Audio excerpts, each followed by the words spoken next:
সকলোকে চালম, সকলোৰে ভালনে? আহক আমি সকলো ইয়োবৰ পুস্তকলৈ যাওঁ। প্ৰথম অধ্যায়ৰ 13 পদৰ পৰা। কোনো এদিন ইয়োবৰ পুতেক জীয়েকবিলাকে তেওঁবিলাকৰ বৰককায়েকৰ ঘৰত ভোজন আৰু দ্ৰাক্ষাৰস পান কৰি থাকোঁতে ইয়োবৰ ওচৰলৈ এজন দূতে আহি ক'লে, গৰুবোৰে হাল টানিছিল আৰু গাধীবোৰ সেইবোৰৰ ওচৰত চৰি আছিল। এনেতে চিবাইয়াহঁতে আক্ৰমণ কৰি সেই সকলোকে লৈ গ'ল। এনেকি সিবিলাকে তৰোৱালৰ ধাৰেৰে দাসবিলাকক বধ কৰিলে। আপোনাক সম্বাদ দিবলৈ কেৱল মইহে ৰক্ষা পালোঁ। শয়তানে কি কৰে? হানি কৰে। ইয়াত কি কৰি আছে? এজন সৰল মানুহক ধ্বংস কৰি আছে। তেওঁ পৰিশ্ৰমেৰে উপাৰ্জন কৰা টকা পইচাক, ধন সম্পত্তিক সম্পূৰ্ণ নোহোৱা কৰি পেলাইছে। এয়া কি? শয়তানৰ মনোভাৱ। শয়তানে পৰীক্ষাবোৰ লৈ আহে। কেতিয়া জানেনে? যেতিয়া আপুনি পৰিশ্ৰমেৰে আয় কৰা নিজৰ উপাৰ্জনক যেতিয়া ভোগ কৰি থাকে, প্ৰচুৰতাৰে যেতিয়া জীৱন যাপন কৰি থাকে, তেতিয়া শয়তানে হঠাতে আক্ৰমণ কৰে, কষ্টবোৰ লৈ আহে। ইয়াতো ঠিক তেনেকুৱাই হ'ল। যেতিয়া আপুনি প্ৰচুৰতাৰ অভিজ্ঞতা লাভ কৰি আছে, জিহুৱাই যেতিয়া ইয়োবৰ হাতৰ কৰ্মক আশীৰ্বাদ কৰি আছিল আৰু তেওঁৰ ধন সম্পত্তি গোটেই দেশখনতে বিয়পি পৰিছিল, যেতিয়া ইয়োবে উপচি পৰাকৈ প্ৰচুৰ জীৱন যাপন কৰি আছিল, তেতিয়া শয়তানে তেওঁক আক্ৰমণ কৰিলে। প্ৰথম যেতিয়া তেওঁৰ সকলোবোৰ উপচি পৰাকৈ আছিল, দ্বিতীয়তে যেতিয়া তেওঁ সন্তুষ্টিৰে আছিল, তেতিয়া যিটো বস্তু আপুনি আশা কৰে আৰু সেইটো লাভ কৰে, তেতিয়া আপুনি সন্তুষ্টি পায়। যিটো বস্তু আপুনি পাবলৈ আশা কৰে আৰু সেইটো আপুনি পাই যায়, তেতিয়া আপুনি আনন্দিত হয়। পৰিশ্ৰমৰ ফল যেতিয়া আপুনি ভোগ কৰিবলৈ পায়, তেতিয়া আনন্দিত হয়। যেতিয়া সন্তানবোৰক নিজৰ চকুৰ আগত জৈতুন ফলৰ গছবোৰৰ দৰে ফলপূৰ্ণ দেখে, তেতিয়া আনন্দিত হয়। ভাই ভনীৰ মাজত ভাল সম্বন্ধ, গভীৰ সম্বন্ধ থাকিলে মাক বাপেক আনন্দিত আৰু সন্তুষ্ট হয়। ইয়োবৰ টকা পইচা আছিল, ধন সম্পত্তি আছিল, ইয়োব সমৃদ্ধিশালী আছিল আৰু এই সকলোবোৰতকৈ অধিক ইয়োব আত্মিক আছিল। তেওঁৰ আত্মিকতাৰ কাৰণে ঈশ্বৰে তেওঁক আশীৰ্বাদ কৰিলে, সমৃদ্ধিশালী কৰিলে। ইমানেই নহয়, তেওঁক সন্তুষ্টিও দিলে। চাওক তেওঁৰ সন্তানসকলক, সিহঁত আনন্দেৰে সুখেৰে একেলগে থাকি ইজনে আনজনৰ সৈতে মিলি থাকিছিল। তেওঁলোক আনন্দিত আৰু একেলগে থকা দেখি ইয়োব যে কিমান আনন্দিত হৈছিল চাগৈ। সেই আনন্দ শয়তানে চাই থাকিব নোৱাৰিলে। তেতিয়া শয়তানে কি কৰিলে? সি হঠাতে আহি ইয়োবৰ আনন্দক নষ্ট কৰিবলৈ চেষ্টা কৰিছিল। বাইবেলত আমি ইয়াকে দেখিছোঁ। কি লিখা আছে? কোনো এদিন ইয়োবৰ পুতেক জীয়েকবিলাকে তেওঁবিলাকৰ বৰককায়েকৰ ঘৰত ভোজন আৰু দ্ৰাক্ষাৰস পান কৰি থাকোঁতে, তাৰমানে সকলোৱে একেলগে আনন্দ কৰি আছিল, তেতিয়া ইয়োবৰ ওচৰলৈ এজন দূত আহিল। তেওঁ আহি ক'লে, আমি গৰুৰে যেতিয়া হাল বাই আছিলোঁ আৰু গাধীবোৰ ওচৰতে চৰি আছিল, তেতিয়াই চিবাইয়াবিলাকে আক্ৰমণ কৰি লৈ গ'ল আৰু তৰোৱালেৰে আপোনাৰ দাসবিলাকক বধ কৰিলে। আৰু আপোনাক সম্বাদ দিবলৈ কেৱল মইহে ৰক্ষা পালোঁ। যেতিয়া ইয়োব ঈশ্বৰৰ আশীৰ্বাদেৰে আনন্দিত হৈ আছিল, যেতিয়া তেওঁ মগ্ন হৈ আছিল, হঠাতে শয়তানে আহি আক্ৰমণ কৰে। এইদৰে আক্ৰমণ হোৱাত, হে প্ৰভু, এয়া কিয় হ'ল? মোৰ সম্পত্তিৰ ওপৰত আক্ৰমণ কিয় হ'ল? তেওঁৰ দাসবিলাককো মাৰি পেলালে। মোৰ গোটেই দাসবিলাক কিয় মৰিব লগা হ'ল? গৰুৰে হাল বাই থকা সময়ত কেৱল দাসবিলাককেই মৰা নাই, পশুবিলাককো লুট কৰি লৈ গ'ল। কিয়? এনেকুৱা কিয় হৈছে প্ৰভু? সেই অসমঞ্জস অৱস্থাত এটা সমস্যা আহি গ'ল। এই সমস্যা কিয় আহিল? কি কাৰণে এই সমস্যা আহিল? হঠাতে এই সমস্যা মোৰ ওপৰলৈ কিয় আহিল? ব্যাকুল হৈ পৰিল। যেতিয়া কথাবোৰ ঠিকমতে চলি থাকে, যেতিয়া উপচি পৰাকৈ পৰিপূৰ্ণতা থাকে, হঠাতে দুখ কষ্ট আহিলে, সমস্যা আহিলে, আমি ব্যাকুল হৈ পৰোঁ। ইয়োব ব্যাকুল হৈ পৰিছে। আজিলৈকে এনেকুৱা আক্ৰমণ কেতিয়াও মোৰ ওপৰত হোৱা নাই, আজি কিয় হৈছে? হঠাতে মোৰ দাসবিলাকৰ ওপৰত আক্ৰমণ হৈছে, গৰু গাধীবোৰ লুট কৰি লৈ গৈছে। এইবোৰ কিয় হৈ আছে? এইবোৰ কি হৈ আছে? এই বুলি তেওঁ ব্যাকুল হৈ পৰিছিল। 16 পদ।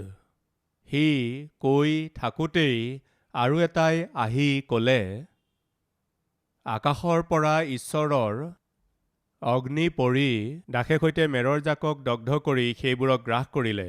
আপোনাক সম্বাদ দিবলৈ কেৱল মই অকলেহে ৰক্ষা পালোঁ। গাধীবোৰ গ'ল, গৰুবোৰ গ'ল, এতিয়া মেৰৰ জাকো। কিমান মেৰ জাক আছিল? Any idea? 7,000 মেৰ চাগ। এয়া কি? গোটেইবোৰ মেৰ চাগ গুচি গ'ল। 7,000 মেৰ চাগ গুচি গ'ল। চাওক, 3 পদ। তেওঁৰ সম্পত্তি 7,000 মেৰো চাগ। শেষ। 500 গাধী আছিল, গুচি গ'ল। 500 হাল বলদ গ'ল। 500 গাধী গ'ল, 500 হাল বলদ গুচি গ'ল, 7,000 মেৰ চাগো গুচি গ'ল। এয়া কি হৈ আছে? একো বুজি পোৱা নাই। ইয়ুব ব্যাকুল হৈ পৰিছিল। 17 পদটো চাওক। সি কৈ থাকোঁতেই আৰু এটাই আহি ক'লে, কলদিয়াহঁতে 3 দল হৈ উটবোৰক আক্ৰমণ কৰি সেইবোৰ লৈ গ'ল এনেকি? সিহঁতে তৰোৱালৰ ধাৰেৰে দাসবিলাকক বধ কৰিলে। আপোনাক সম্বাদ দিবলৈ কেৱল মই অকলেহে ৰক্ষা পালোঁ। ব্যাকুল হৈ পৰিছে, অসমঞ্জস হৈ পৰিছে, ব্যাকুল হৈ পৰিছে, ব্যাকুল হৈ পৰিছে। প্ৰথমে 1000 বলদ, তাৰ পাছত 500 গাধী। বাৰু, একো কথা নাই। অন্তত উটকেইটা আছে, সন্তান আছে, যথেষ্ট। তেতিয়াই আৰু এজন দাস আহে।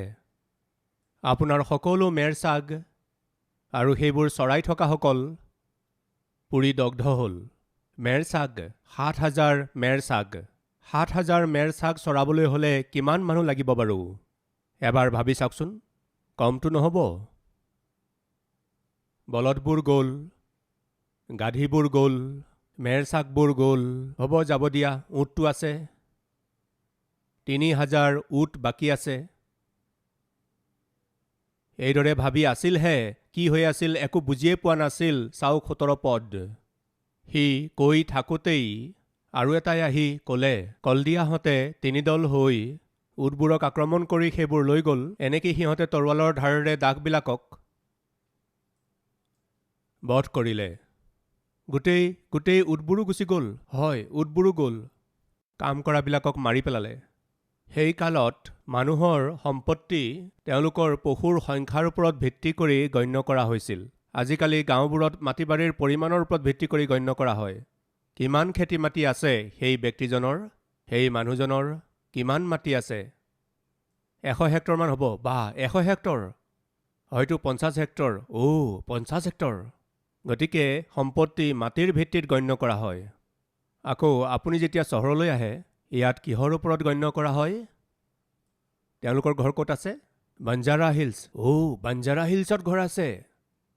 আৰে বাহ, আজি হাইটেক চিটি, তাৰপাছত ফাইনেন্সিয়েল ডিষ্ট্ৰিক্ট, জুবলি হিলছ এইবুলি আমি কওঁ। গতিকে এইদৰে সেই কালত মানুহৰ সম্পত্তি পশুৰ সংখ্যাৰ ওপৰত গণ্য কৰা হৈছিল। চাওকচোন, ইয়ুবৰ সৈতে ইয়াত কি হৈছে?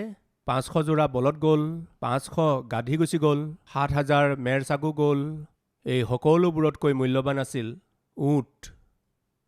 3,000 উট তেওঁলোকে লুট কৰিলে। আৰে, উটবোৰকো লৈ গুচি গ'ল তেওঁলোকে।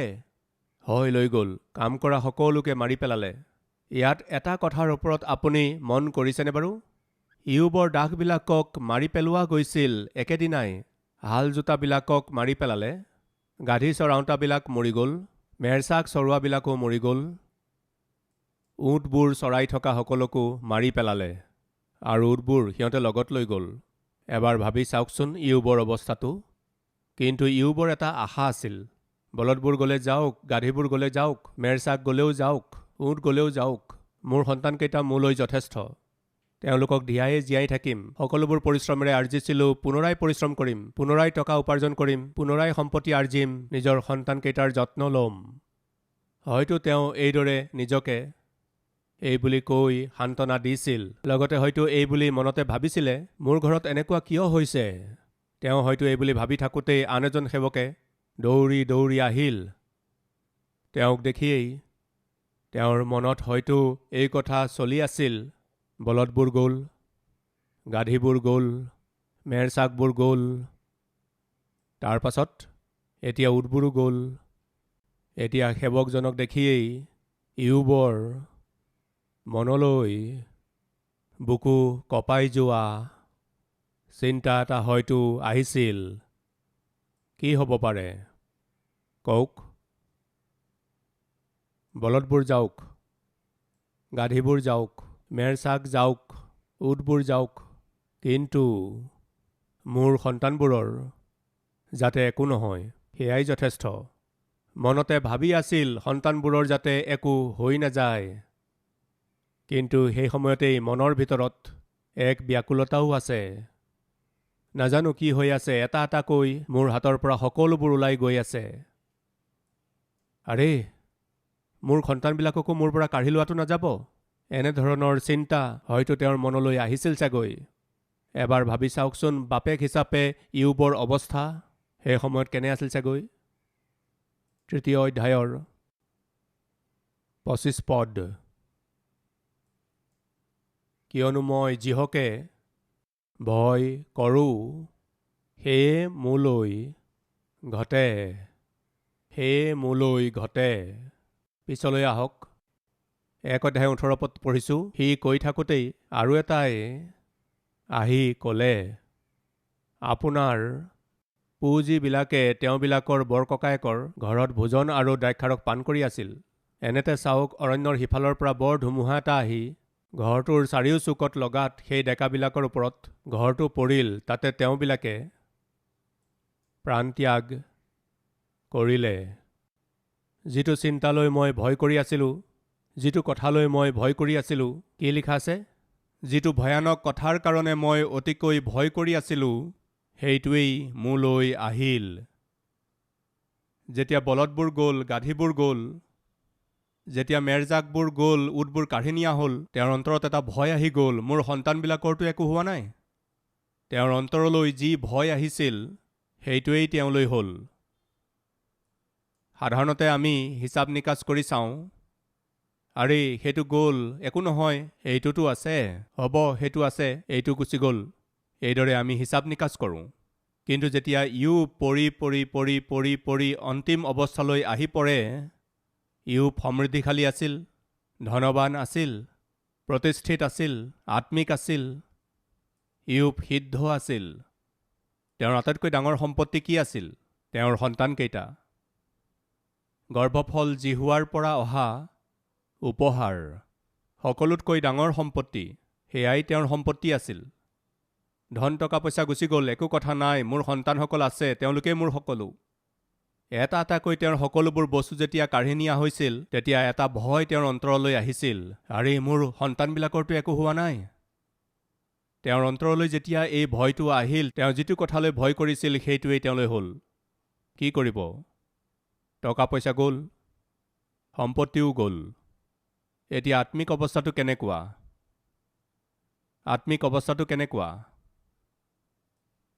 ইয়ুবে জগতখনক শিকাইছে কি জানেনে? মোৰ আত্মিকতা মোৰ আশীৰ্বাদৰ ওপৰত, মোৰ সম্পত্তিৰ ওপৰত, মোৰ টকা পইচাৰ ওপৰত ভিত্তি কৰি থকা নাই, ঈশ্বৰৰ প্ৰেমৰ ওপৰতহে নিৰ্ভৰশীল। আনকি সন্তানকেইটা মৰি যোৱাৰ পাছতো ইয়ুবে কি কৰিছিল জানেনে? বাক্যৰ পৰা পঢ়োঁ। ইয়ুব 1 অধ্যায় 20 পদ।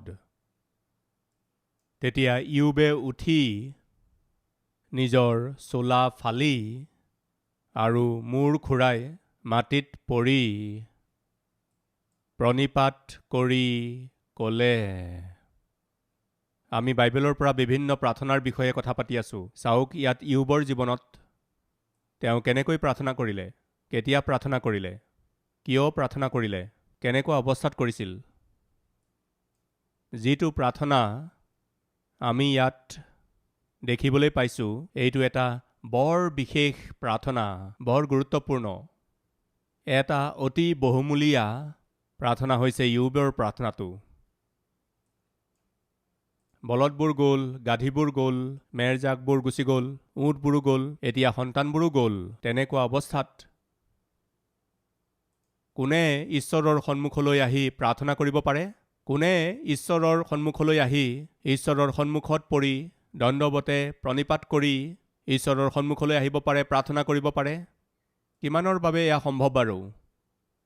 ইয়োবে ছয়তানক লগতে জগতখনকো এটা বাৰ্তা দিছে, জানেনে সেই বাৰ্তাটো কি? লাগিলে মোৰ কিবা থাককেই বা থকাটো কাঢ়ি লোৱা হওক, ঈশ্বৰৰ ওপৰত থকা মোৰ বিশ্বাস, ঈশ্বৰৰ সৈতে থকা মোৰ সম্বন্ধ, তাক কোনো বস্তুৱেই লৰচৰ কৰিব নোৱাৰে, থৰক বৰক কৰিব নোৱাৰে। এই বাৰ্তাটো ইয়োবে জগতখনক দিছে। পোনে পোনে ঈশ্বৰৰ ওচৰলৈ যায়। কেতিয়া? সকলোবোৰ হেৰুওৱাৰ পাছত। ভাই ভনীসকল, ইয়োবে যি সমস্যাৰ সন্মুখীন হৈছিল, যি পৰীক্ষাত তেওঁ পৰিছিল, তাৰ কাৰণ কি আছিল সেই কথা তেওঁ অলপো নাজানিছিল। কিয় মোৰ সম্পত্তিবোৰ মোৰ পৰা কাঢ়ি লোৱা হ'ল? কিয় মোৰ ধন সম্পত্তিবোৰ মোৰ পৰা কাঢ়ি নিয়া হ'ল? মোৰ সন্তানবোৰ মোৰ পৰা কাঢ়ি নিয়া হ'ল? এনেকুৱা কিয় হৈ আছে? হঠাতে এইবোৰ কি হৈ আছে? প্ৰচুৰতাৰ জীৱন এটা যাপন কৰি আছিলোঁ, সুখৰ জীৱন এটা যাপন কৰি আছিলোঁ, কিন্তু হঠাতে কিয় এই দুখ? যিটো পৰিস্থিতিত ইয়োব আজি আছে, তেতিয়া মনত বহুতো প্ৰশ্ন আছিল, কিন্তু সেইবোৰৰ এটাৰো উত্তৰ তেওঁৰ নাছিল। কি কৰিব লাগে? বন্ধুবিলাকত আশ্ৰয় ল'ব লাগেনে? আৰে কি হৈছে মোৰ? এইবোৰ কিয় হৈ আছে? মোৰ ক্ষেত্ৰতহে এইবোৰ কিয় হৈছে? কিয় একে কোবেই সকলোবোৰ মোৰ পৰা কাঢ়ি নিয়া হ'ল? তেওঁ বন্ধুবিলাকৰ ওচৰলৈ গ'লনে? সম্বন্ধীয় লোকবিলাকৰ ওচৰলৈ গ'লনে? তেওঁ কাৰ ওচৰলৈ গ'ল? ভাই ভনীসকল, ইয়োবে আমাক এটা শিক্ষা দি আছে। যেতিয়া খেলিমেলিৰ মাজেৰে আমি পাৰ হ'ব লগা হয়, যেতিয়া হঠাতে সমস্যাবোৰ যেতিয়া আমাৰ ওপৰলৈ আহি পৰে, যেতিয়া একো বুজি পোৱা নাই কিয় হ'ল, কি কাৰণে হ'ল, যেতিয়া আমি ব্যাকুল হৈ পৰোঁ, তেতিয়া কাৰ ওচৰলৈ যাব লাগে? ঈশ্বৰৰ ওচৰলৈ। মনত ৰাখিব, যেতিয়া ইয়োব এই পৰিস্থিতিবোৰৰ মাজেৰে যাব লগা হ'ল, যেতিয়া তেওঁ বুজি পোৱা নাছিল যে তেওঁৰ কি হৈ আছে, তেতিয়া তেওঁ কলৈ গ'ল জানেনে? ঈশ্বৰৰ সান্নিধ্যলৈ। ঈশ্বৰৰ সান্নিধ্যলৈ গ'ল কাৰণে সেই পৰিস্থিতি সহ্য কৰিব পাৰিলে, সেই পৰিস্থিতিত জয়ী হ'ব পাৰিলে। তেতিয়া দুগুণ আশীৰ্বাদেৰে ঈশ্বৰে তেওঁক উপচাই দিলে। লাগিলে যেনেকুৱাই সমস্যা আহক, দুখ আহক, ঈশ্বৰক আপত্তি নকৰাকৈ যদি আপুনি তেওঁৰ সান্নিধ্যলৈ যায়, তেন্তে ঈশ্বৰে আপোনাক তাৰ পৰা ওলাই অহাৰ সামৰ্থ্য দিব, কৃপা কৰিব।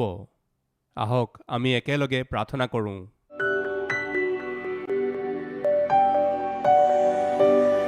মহান পবিত্ৰ প্ৰেমময় পিতৃ ঈশ্বৰ, পিতৃ, আমি এই জগতলৈ নাঙঠে আহিলোঁ আৰু নাঙঠেই আমি ঘূৰি যাম। প্ৰভু, আমি একো অনাও নাই, না আমি কিবা লৈ যাম। এই জীৱনত যদি আমি কিবা পাওঁ, সেয়া আপোনাৰেই দান। এই সত্যক নাপাহৰিবলৈ আমাক সহায় কৰক। যিবোৰ আমাৰ হাতৰ পৰা দূৰ, সেইবোৰৰ বিষয়ে চিন্তা কৰি, সময় নষ্ট নকৰি, আপোনাৰ ফালে চাই আপোনাতেই নিৰ্ভৰ কৰি, আপোনাৰ ইচ্ছাকে গ্ৰহণ কৰি, আপোনাৰ ইচ্ছা অনুসৰি চলি, আপোনাক সুখী কৰি, আপোনাক জয়ী কৰোঁতা আত্মিকতা আমাক দিয়ক। আত্মিক জীৱনত নিৰাশ নোহোৱাকৈ, এই আত্মিক যাত্ৰাত আপোনাৰ পৰা দূৰলৈ নগৈ, ভাগৰি নপৰাকৈ, আপোনাতে নিৰ্ভৰ কৰি আপোনাৰ সৈতে আগবাঢ়িবলৈ অনুগ্ৰহ আমাক দিয়ক। এই প্ৰাৰ্থনা যীশুৰ নামত মাগিছোঁ, শুনক আৰু গ্ৰহণ কৰক। আমেন।